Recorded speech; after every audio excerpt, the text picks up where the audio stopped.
Bueno, buenos días a todos. Espero que estáis bien, eso es lo primero, en estas circunstancias que nos está tocando vivir.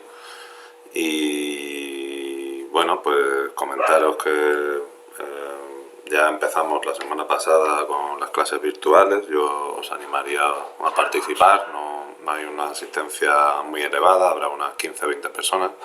Que bueno, tampoco es algo desastroso comparando la típica habitual de las clases presenciales, pues bueno, la mitad, ¿no? Y aunque la verdad que si tenemos en cuenta el número de matriculados, que está en torno a 90, pues es un número muy bajo. Como siempre, yo os pido que si tenéis alguna realimentación, pues me lo digáis. Podemos adaptar cosas, podemos cambiar cosas y estoy muy abierto a cualquier comentario que tengáis, porque esta situación nos pilla nuevos a todos. Vamos a empezar un bloque nuevo, ¿vale? Entonces este tema, estos vídeos en principio están grabados tanto para alumnos de electromagnetismo de Ingeniería Electrónica Industrial como alumnos del grado de Química, la asignatura de Física 2. En la asignatura de electromagnetismo este tema está dividido, digamos, en dos. Por un lado está un tema de corriente eléctrica y por otro lado está un tema de corriente continua, ¿vale? En el primero está más centrado en la resistencia, en el concepto de resistencia, y en el siguiente de corriente continua. En Física 2 no es así, están, digamos, los dos juntos con algo menos de contenido. Para simplificar todo, pues he decidido juntar los dos y voy a explicar todos los conceptos y ya está. Y es verdad que si eres un alumno de Física 2, pues la parte, digamos, donde se explica con más detalle el modelo microscópico de la resistencia, pues eso pues es un poco que supera los objetivos que se pretenden. Y después, por otro lado, también la parte de circuitos de resistencia condensador también quizá están un poco más por encima del nivel que se pretende alcanzar en Física 2. Hay cosas que son más sencillas en Física 2 y después, pero a cambio después es verdad que hay un bloque casi completamente específico que es más complejo. Entonces por eso se varían un poco los pesos de las distintas partes. Pero como da las circunstancias, pues esto es lo que hay. Voy a juntarlo todo y bueno, pues quizá aprendáis un poco más de la cuenta. No, tampoco hay que agobiarse. Bueno, pues vamos a comenzar este tema nuevo. Como he dicho, pues vamos a hablar de corriente y resistencia. Y primero definiremos el concepto de corriente, después definiremos el concepto de resistencia. A continuación hablaremos un poco más en detalle de las causas microscópicas de por qué se produce esa resistencia. A continuación hablaremos de agrupaciones de resistencia, cómo se agrupan, exactamente igual que hicimos con los condensadores. Y finalmente hablaremos de instrumentos de medida. En el tema siguiente, o en la segunda parte del tema, si queréis, pues ya hablaremos de la fuerza electromotriz, el concepto de potencia eléctrica y daremos unas cuantas reglas para resolver circuitos eléctricos, que son las leyes de Kirchhoff, ¿vale? Y algunos truquitos. Y finalmente hablaremos de circuitos de resistencia condensador, RC. En la clase de hoy, pues estimo que me dará tiempo a cubrir un poco, quizá la mitad de estas transparencias, pero bueno, ya lo iremos viendo. Mi idea también es que las clases duren en torno a 45 minutos, ¿vale? No quiero alargarlas para que las podáis trocear como más os convenga, y también recordar que a partir de en la última mitad de las clases, que tendríamos clase normalmente, voy a estar en el aula, digamos, virtual, ¿vale? Colgaré un enlace y ahí estaré por si os ha surgido alguna duda después de visualizar el vídeo. Bueno, pues sin más, vamos a comenzar. Hablamos de corriente. ¿Cuál es la definición de corriente? Pues una corriente es muy sencillo, es el movimiento de carga entre dos regiones. Se define como la cantidad de carga neta que atraviesa un área por unidad de tiempo, ¿vale? La unidad de la corriente es el amperio, ¿vale? Y si estamos en el sistema internacional, pues eso es equivalente a bueno, si estás en amperios es que estás en el sistema internacional, y eso es equivalente a coulombios por segundo. ¿vale? Pero en principio se podría, si tienes otra unidad de carga o otra unidad de tiempo, pues hablar de coulombios por minuto, no lo sé. Pero lo estándar, lo más común es amperio, coulombio por segundo, ¿vale? Esta es una de las posibles formas de verlo, pero hay otra que es bastante más rigurosa, ¿no? Que sería esta de aquí, en el cual ya tenemos el concepto de densidad de corriente, que es la corriente por una determinada unidad de área, y aquí ya tiene en cuenta la orientación de la superficie tal y como la hayamos tomado. Ya, si recordáis, las superficies tenían cierta ambigüedad porque se podía coger la normal en una dirección o en otra, ¿vale? Entonces, en este caso, pues, claro, no es lo mismo definir una normal en un sentido, que te va a dar una intensidad con un signo determinado, que si lo coges la normal en signo contrario, pues esto implica que el coseno de ese ángulo va a ser 180 en lugar de 0, y entonces aparecerá un signo menos, ¿vale? En esa fórmula de la intensidad. Vamos a hacer algunos comentarios sobre esta fórmula. Aquí he estado preparando un poco los dibujos. Estoy haciendo spoiler de mí mismo. Bueno, pues...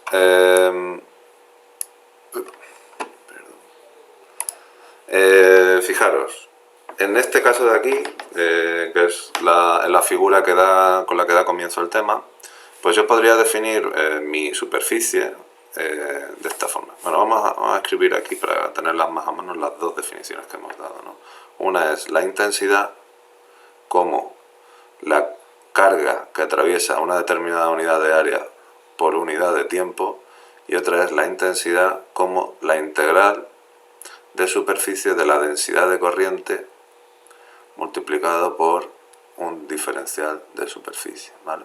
Entonces, claro, fijaros que en esta definición implica que tengo que elegir una superficie. Voy a coger como superficie, voy a coger esta de aquí.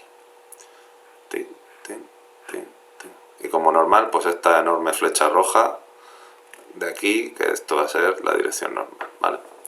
Fijaros, esta flecha roja lo que me está indicando es la intensidad, ¿vale? La dirección, por así decirlo, de la intensidad. Es que claro, es un poco ambiguo, ¿no? Porque la densidad de corriente sí tiene carácter vectorial. Esto es un vector, pero la intensidad no es un vector, la intensidad es un escalar.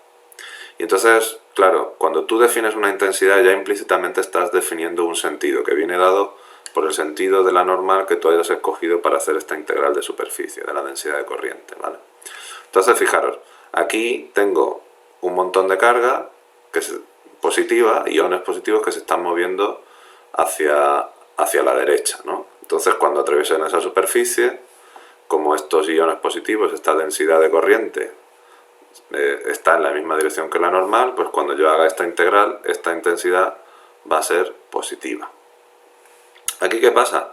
Aquí tengo electrones que están entrando aquí.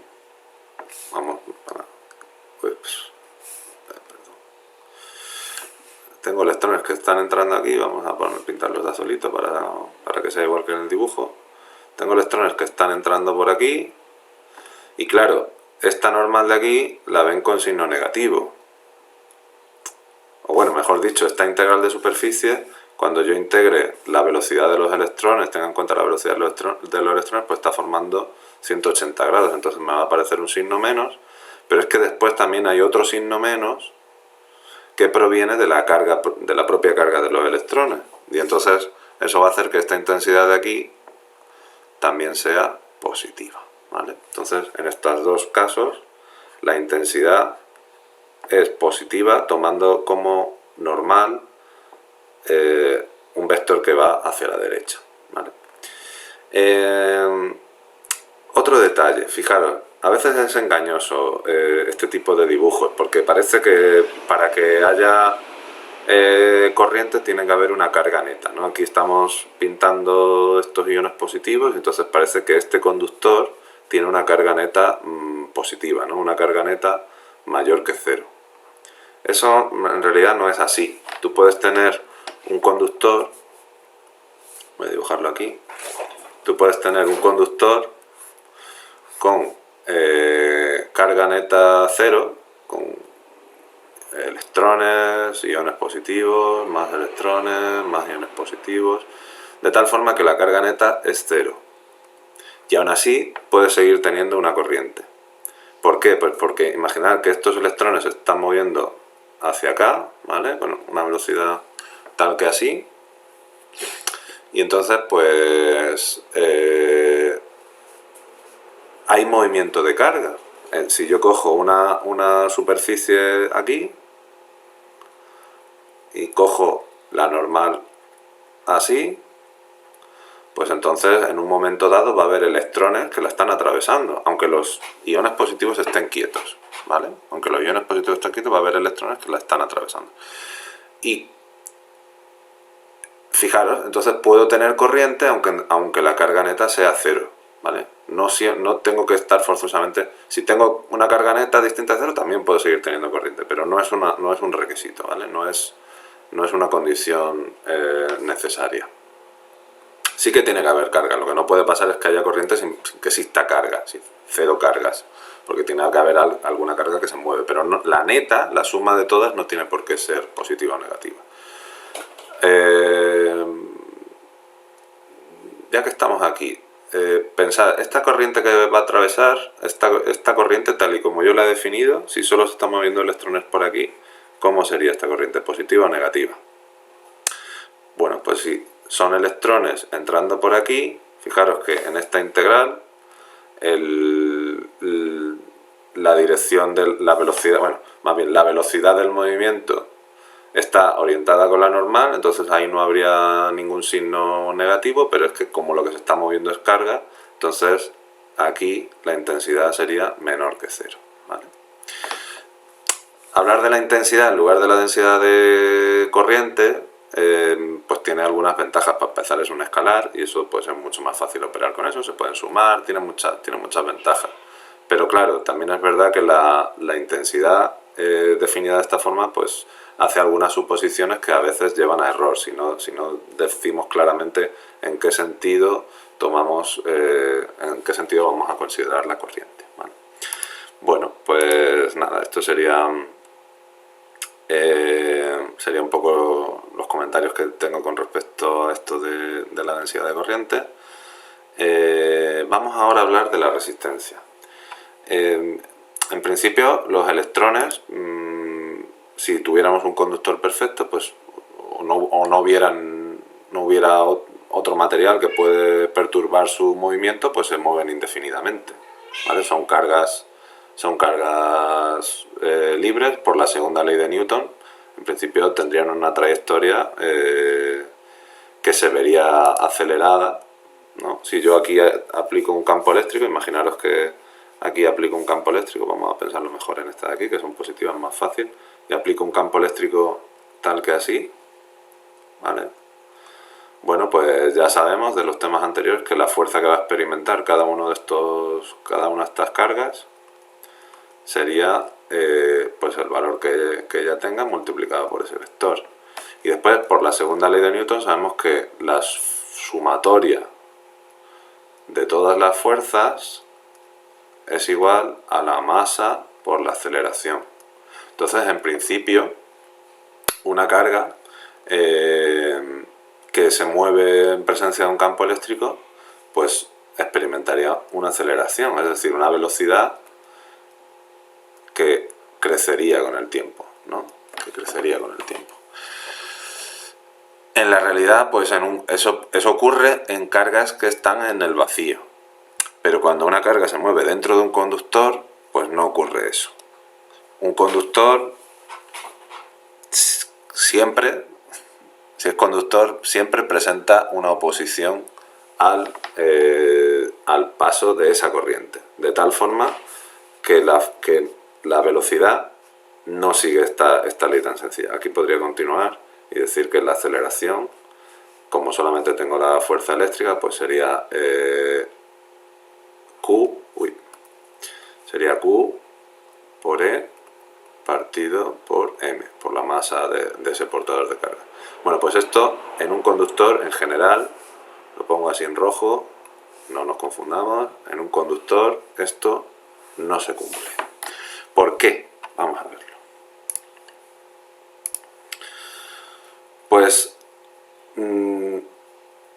que ocurre es esto de aquí. Fijaros, aquí en esta magnitud de aquí aparecen juntas la resistividad, que veremos en un momento, bueno, la resistividad, y lo que me dice la resistividad es que la densidad de corriente que va a aparecer en un conductor es proporcional al campo eléctrico. Fijaros, no es exactamente lo mismo, porque si nos fijamos en esta fórmula de aquí,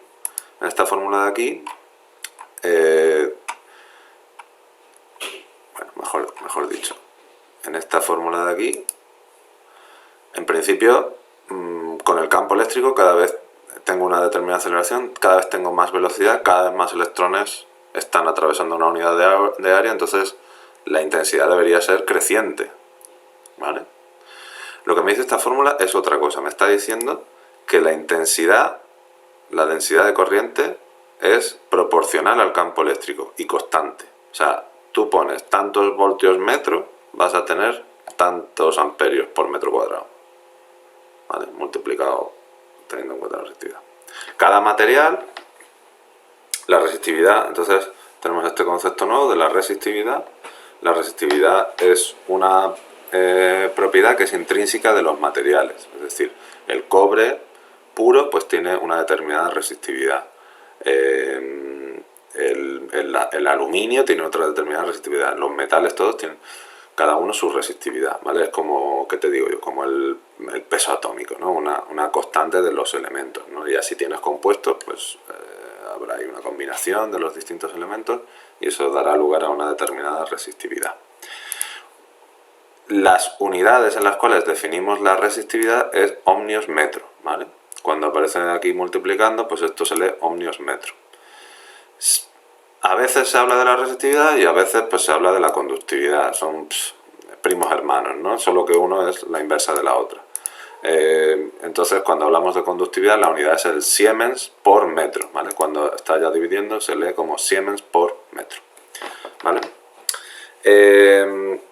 En general, si eres un material que tiene una buena resistividad, una resistividad baja, pues una conductividad alta, fijaros, cuanto más baja es la resistividad, más grande es este número, más grande es la conductividad. Entonces, generalmente los materiales que son buenos conductores eléctricos, pues también son buenos conductores térmicos, ¿no? Entonces, bueno, es algo que los modelos que nos hagamos para explicar por qué cada material tiene una determinada conductividad, pues nos lo tendrán que explicar, tendrán que dar cuenta de ese efecto. Esto suele pasar, pero no es siempre así. Hay algunos materiales que conducen bien la electricidad y sin embargo hay algunos materiales que conducen bien la temperatura, son buenos conductores térmicos del calor, pero son muy malos conductores de la electricidad. Y por eso, pues, por ejemplo, de hecho uno de esos materiales se usa en electrónica, no sé si alguna vez lo habéis hecho, pero en los ordenadores cuando hay que cambiar el microprocesador, pues generalmente tú tienes un montón de entradas o sea, tienes aquí una especie de puerto, ¿no? donde va conectado el microprocesador. Voy a pintarlo, me gusta a mí pintar, vale. Tenemos aquí el microprocesador y esto va enchufado aquí en este es el chip, ¿vale? No solo el microprocesador, también cualquier chip, muchos chips, sobre todo los que van a llevar muchas corrientes, hacer un montón de operaciones, necesitan mucho consumo de calor. Y entonces aquí esto sería la placa base, y entonces cuando tú conectas esto con la placa base, normalmente encima del procesador va un ventilador, ¿no? Va un disipador térmico.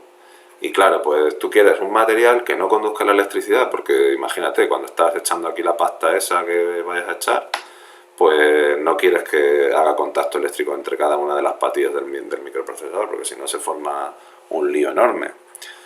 Pero sin embargo sí que quieres que conduzca muy bien la electricidad, porque precisamente tu procesador se va a calentar mucho y tú quieres que se disipe bien el calor. Bueno, pues se utiliza una sustancia que es la masilla térmica, que es buen conductor térmico, pero muy mal conductor de electricidad, no conduce la electricidad. Y entonces pues se pone entre el disipador y el microprocesador, y así pues la temperatura fluye mejor al disipador térmico, ¿vale? Es un ejemplo de una posible aplicación, ¿no? En general también es verdad que la resistividad, otra cosa que vemos, digamos, de forma más o menos experimental, es que a medida que aumenta la temperatura, aumenta también la resistividad. Vamos a ver que los materiales conducen cada vez peor la electricidad. Entonces, cuando sigamos hablando de esto, el modelo que propongamos tendrá también que explicar este efecto que se ve, este resultado experimental de lo que observamos en la naturaleza, ¿no? Entonces, muchas veces, os lo encontraréis así en libros de texto, se suele modelar la resistividad con respecto a la temperatura de esta forma. Tienes un coeficiente, digamos, básico, y entonces te dicen por la resistividad a tantos grados centígrados, ¿no? Y después variaciones de la temperatura sobre ese valor dado de T0, pues ya las puedes calcular utilizando esta formulita de aquí. Esto es un número, generalmente positivo, y entonces a medida que aumenta la temperatura te va a aumentar la resistencia de tu material, ¿vale? La resistencia eléctrica de tu material. Claro, eso puede ser muchas veces un problema. A veces cuando tienes un circuito donde la corriente viene fija, pues tu circuito a lo mejor empieza a calentarse, empieza a aumentar la temperatura, la resistividad empieza a aumentar, entonces cada vez hay más resistencia, cada vez hay más temperatura y se produce una realimentación positiva, que normalmente todas las realimentaciones positivas es una inestabilidad, es algo inestable y puede acabar ardiendo, ¿no? Entonces uno normalmente diseña los circuitos teniendo en cuenta que un rango de temperaturas en los cuales todo va a funcionar bien. También es verdad que si le pones un disipador, pues cuanto más aumente la temperatura, más rápido va a disipar el calor, y entonces eso ayuda a compensar, pero bueno, pues algo que normalmente hay que tener en cuenta, ¿vale? La resistividad es una propiedad intrínseca de los materiales, ¿vale? La resistencia, que es de lo que vamos a hablar ahora, no. La resistencia es algo que tienes que tener en cuenta tanto el material como la geometría. Es una propiedad que depende ya de un cuerpo específico, ¿vale? Es parecido, si queréis, al concepto de capacidad. O, por ejemplo, la permitividad es una propiedad intrínseca de un material, pero la capacidad que tiene una estructura, pues no, eso ya depende de la forma de la estructura. Pues con la resistencia pasa lo mismo. La resistividad es propiedad del material, pero la resistencia ya depende de la geometría. Entonces, para eso pues tenemos esta definición que es la ley de Ohm, ¿no? Muy importante. La ley de Ohm nos dice que la tensión que cae en los extremos de una estructura es igual a la resistencia que presenta esa estructura al paso de corriente multiplicada por la corriente que está pasando en ese momento. Esta relación no es causal, no es que yo tengo un cambio en la tensión debido a que pasa una corriente. Es una ley descriptiva. Aquí ahora mismo no está apareciendo el tiempo, ¿vale? Entonces también lo puedes ver como que si tú tienes una tensión en una resistencia, pues eso a través de los extremos de una resistencia, pues eso va a dar lugar a una corriente, ¿vale? Esto siempre es así. Siempre que te digan resistencia e intensidad, tú puedes saber exactamente, si tú sabes estos dos valores, eso implica automáticamente que hay una tensión entre esos dos extremos, ¿vale? Es una ley muy muy importante, la vamos a estar utilizando a lo largo de prácticamente toda ya la asignatura, entonces vamos a trabajarla bastante y bueno, no os preocupéis porque haremos muchos problemas y intentaré ser bastante extenso en los matices que tiene, ¿vale? A pesar de que, yo qué sé, más tonta no puede ser, ¿no? Una ley que tampoco, no sé, no hay integrales, comparado con cosas que ya hemos visto, la verdad que parece bastante sencillo. Real lo es, pero hay que manejarla con cuidado. Es engañosamente sencilla, podría decir. Bueno, pues si tengo un conductor ya determinado, me dicen un determinado conductor que tiene una longitud L, una sección A y una resistividad ρ, ¿vale? podemos calcular su resistencia de esta forma. Vamos a añadir una nueva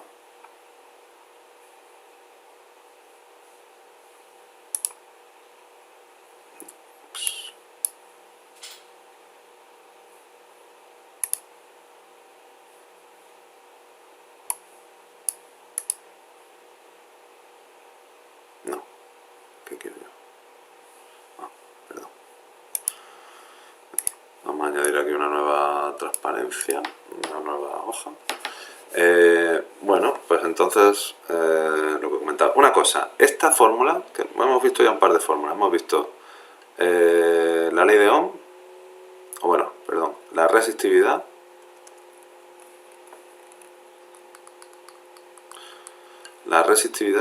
que es la relación entre el campo eléctrico, aquí abajo, no, perdón, densidad de corriente y el campo eléctrico aquí arriba. No, al revés, justo al revés.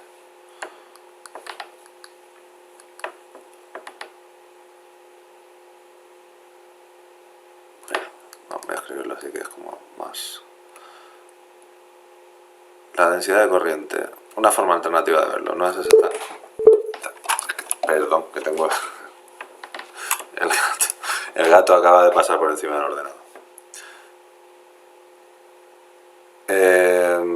No es exactamente lo que tenemos en las transparencias, pero a mí me resulta más fácil recordarlo así, ¿vale? La densidad de corriente es igual a la conductividad multiplicado por el campo eléctrico, que como la conductividad es la inversa de la resistividad, pues sabemos que también se puede expresar así, y lo que tenemos en las transparencias entonces es la resistividad es igual al campo eléctrico partido por la densidad de corriente, ¿vale?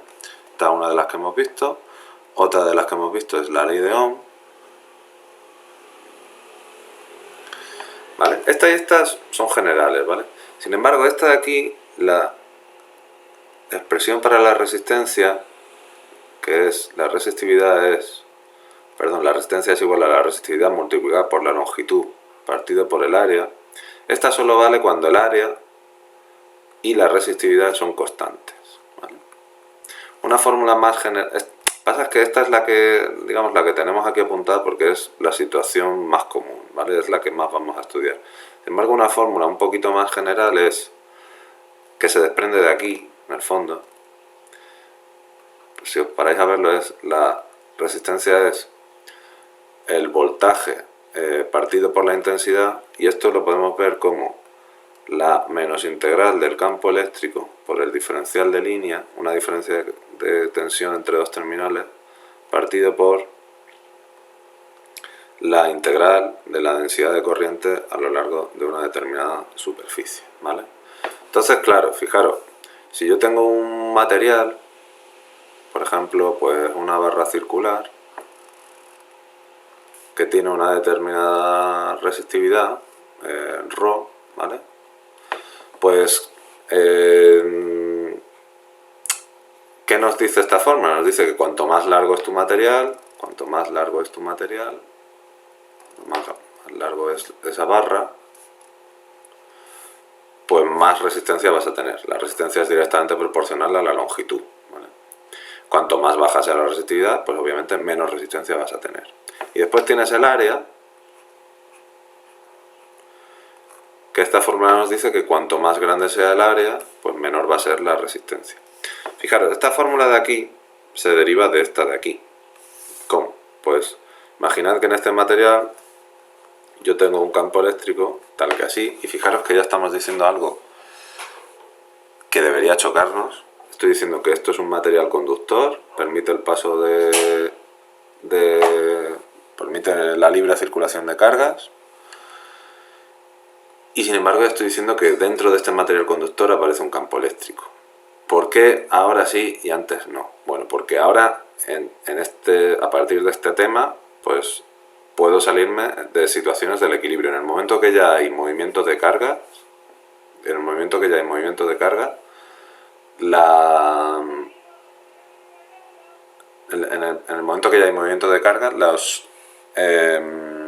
ya no estamos en condiciones de equilibrio electrostático y entonces ya el campo eléctrico no tiene por qué ser cero, ¿vale? No está obligado a ser cero. Los electrones se van a estar moviendo, también va a poder haber carga dentro del conductor, carga neta dentro del conductor, porque ya no pueden estar moviéndose de un lado a otro, ¿vale? Aunque no están obligados.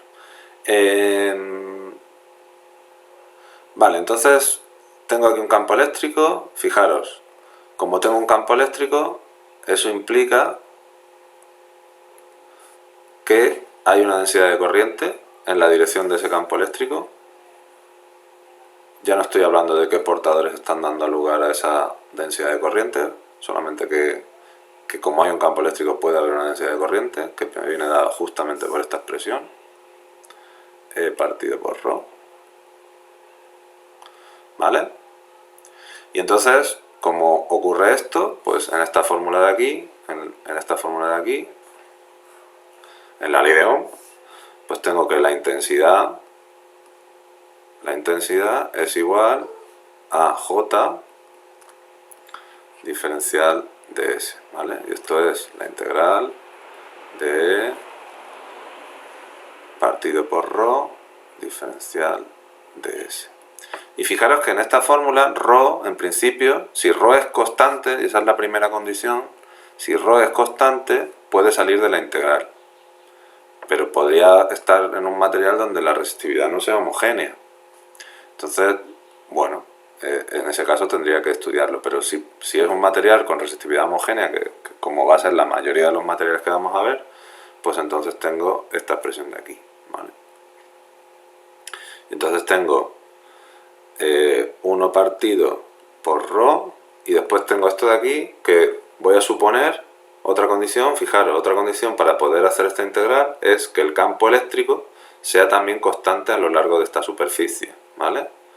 Y que además esté orientado con la superficie en cada momento. Pues entonces, si eso es así, pues esto de aquí se simplifica a E por S, ¿vale? O bueno, siguiendo la notación que tengo aquí, vamos a poner aquí la integral en ese área, E por A, ¿vale? Esto sería la intensidad que pasa por este conductor. Y después, por otro lado, tengo que el voltaje es igual a la menos integral entre E diferencial de línea, ¿vale? Si tengo un campo eléctrico que es así, pues yo sé que el terminal negativo o el terminal del potencial más bajo va a ser este, y el terminal del potencial más alto es este. El otro gato, madre mía, déjame en paz. Estoy dando clase. Disculpad, ¿eh? Así que si os portáis bien, otro día os presento a mis gatos. Bueno, ¿por dónde iba? A ver, pues tengo aquí el campo eléctrico. Este es el terminal, este es el positivo, este es el negativo, entonces la diferencia de potencial es. Entonces, si yo quiero que esta cantidad me salga positiva, tengo que coger el camino de integración desde el más bajo al más alto. Tengo que cogerlo así, ¿vale? Este va a ser mi camino. Y entonces, pues, sigo por aquí. Esto va a ser L. Y, bueno, fijaros que como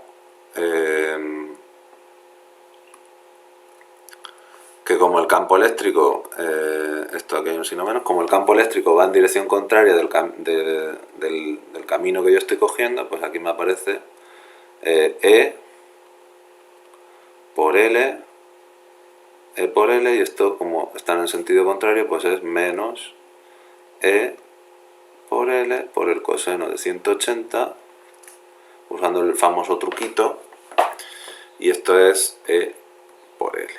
Y ahora si junto estas dos cosas, pues me queda que la resistencia es V partido por I, donde V es 1 partido por ρ por E por A,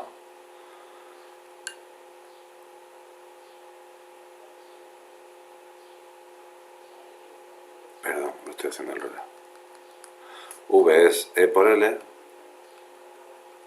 y esto de aquí es 1 partido por ρ por E por A, ¿vale? Esto se va afuera, esto se va afuera, y esto se queda como ρ por L partido por A, ¿vale? Pero por favor, recordad cuáles son los condiciones en las cuales puedo utilizar esta fórmula. Esta fórmula la puedo utilizar si y solo si estoy en un material que es homogéneo, con resistividad constante, donde el área no cambia, porque si no, fijaros que esto no está del todo bien definido, ¿no? Porque, bueno, en realidad sí, porque fijaros que si hubiera engrosamientos y estrechamientos, pues la intensidad independientemente de aquí cogería todo el área, pero claro, la densidad ha tenido que bajar, la densidad de corriente sería menor, aquí será mayor, pero la intensidad total que atraviesa esto y que atraviesa esto tiene que ser la misma, ¿vale? Entonces, la fórmula de la intensidad, pues en un punto cualquiera, pues por ejemplo aquí sería esta, ¿vale? Sin embargo, la caída de tensión y la caída de tensión también tiene que cumplir. Lo que pasa es que, claro, la caída de tensión ya no nos valdría de esta forma porque el campo eléctrico no sería constante. Si la densidad de corriente hace algo así, pues entonces aquí tengo menos densidad de corriente y entonces tengo menos campo eléctrico y entonces la forma que tendría esta expresión sería un poco distinta. Desde luego no podría hacer estas cosas de forma tan sencilla. Entonces otra condición que tiene que cumplir es que el área tiene que ser constante. Tengo que poder hablar de una geometría en la cual yo pueda definir un área sin ambigüedad. En esta otra que tenía aquí un engrosamiento, pues no, ahí tengo ambigüedad a la hora de definir el área. Entonces no me vale esta fórmula. Tengo que tener resistividad constante, área constante y también una longitud bien definida. Si no, pues lógicamente no puedo utilizar esta fórmula, ¿vale? Muy bien. Vamos a continuar. A ver qué más tenemos por aquí. Bueno, tenemos aquí un ejemplito, si queréis lo hacemos. Dice, tengo un cable de cobre con una sección de 8,2 por 10 elevado a menos 7 metros. Transporta una corriente de 1,67 amperios y se encuentra el valor del campo eléctrico, tensión y resistencia entre dos puntos del cable separados por 50 metros, ¿vale? Y con la conductividad, y me dan la conductividad del cobre. Bueno, pues voy a ponerme aquí y lo hago aquí. Voy a poner esto en verde, mejor, así lo tenemos claro qué es lo que estamos haciendo. Bueno, los datos que me dan es la sección, me dicen el área, me dicen la corriente, me dicen la longitud y me dicen la conductividad. Me dicen la sección, me dicen la resistividad, me dicen la corriente y la longitud, ¿vale? Y me están preguntando por el valor del campo eléctrico, voltaje y resistencia. Y me preguntan por el valor del campo eléctrico, voltaje y resistencia. Bueno, pues si me dicen el área, resistividad y longitud, pues puedo utilizar esta fórmula que acabamos de ver. La resistencia es la resistividad multiplicado por la longitud dividido por el área. No lo voy a hacer explícitamente. El voltaje lo puedo sacar, ya tengo la resistencia, entonces de ahí pues puedo sacar el valor del voltaje, que sería R, esta R que acabo de calcular, por I, ¿vale? Ya lo tengo ahí.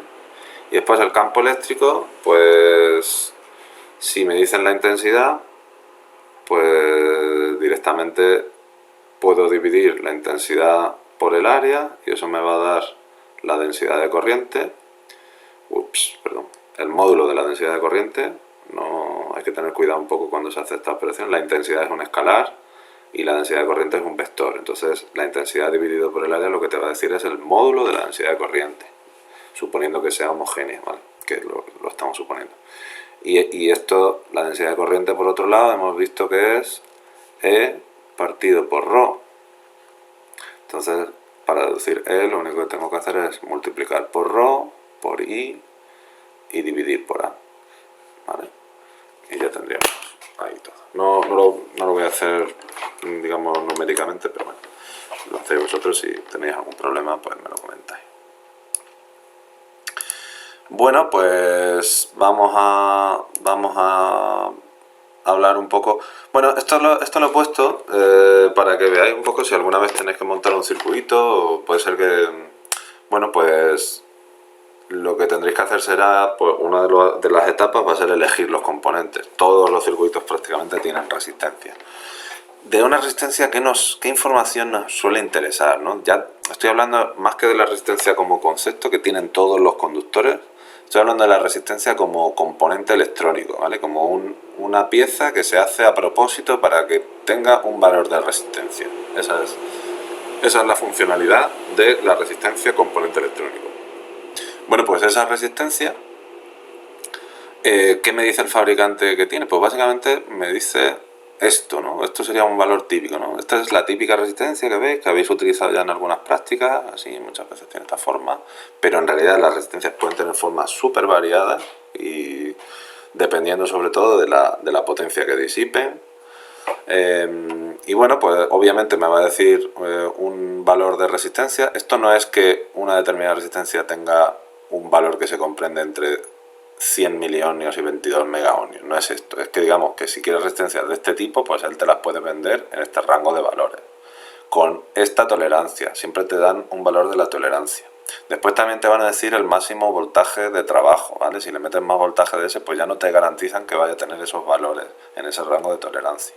Se dice también el rango de temperatura en el que se va a comportar de esa forma. Las resistencias ya lo hemos visto en esta formulita de aquí. La resistencia depende de la resistividad y la resistividad depende de la temperatura. Y además, bueno, pues puede tener una fuerte dependencia. En un circuito donde las resistencias te van cambiando según la temperatura a la que estés, pues te vuelves loco totalmente. Es muy importante que el material que se escoge para fabricar esas resistencias tenga un comportamiento adecuado en el rango de temperaturas de trabajo, de tal forma que te sigas quedando por dentro de este valor de tolerancias de la resistencia, ¿vale? Y después otra cosa también muy importante es la calificación de potencia, es decir, cuánta potencia te va a poder disipar esa resistencia, ¿vale? Ya hablaremos un poco más de eso cuando hablemos del efecto Joule, pero en principio, pues en una resistencia por la que pasa corriente, pues se va a calentar, ¿vale? Y entonces se va a calentar y según el tipo de resistencia que sea, pues te va a poder disipar más o menos potencia sin que esa resistencia reviente. Fijaros, si una forma alternativa de escribir esto podría ser, bueno, pues si se va a calentar según la intensidad que pase por ahí, pues en lugar de esto te podrían decir la temperatura máxima, perdón, la corriente máxima que puede pasar por esa resistencia antes de que explote, se rompa, se queme y puede haber un problema muy serio, ¿vale?